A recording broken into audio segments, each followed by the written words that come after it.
Maganda, mapagpala, mapagbiyaya at makadiyos po na umaga sa bawat isa.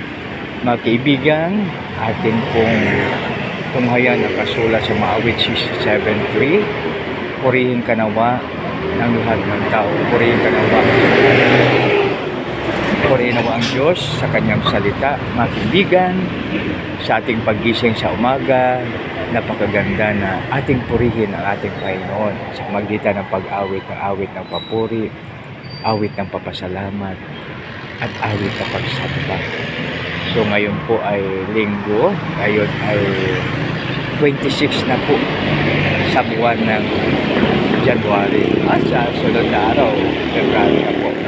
So huwag natin kalimutan mga kaibigan, purihin ka nawa sa lahat ng tao, purihin ka nawa sa lahat ng tao. Kaya mga kaibigan, huwag po natin kalimutan na purihin ang ating Panginoon.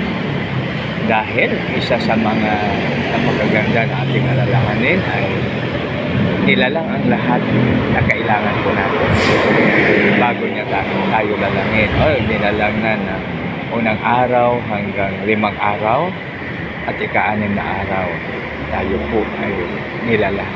So napakabuti at napakadakila ang ating Panginoon.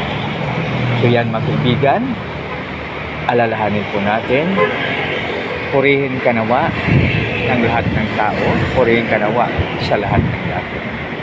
Isang mapagpalang umaga sa bawat isa. God bless us all.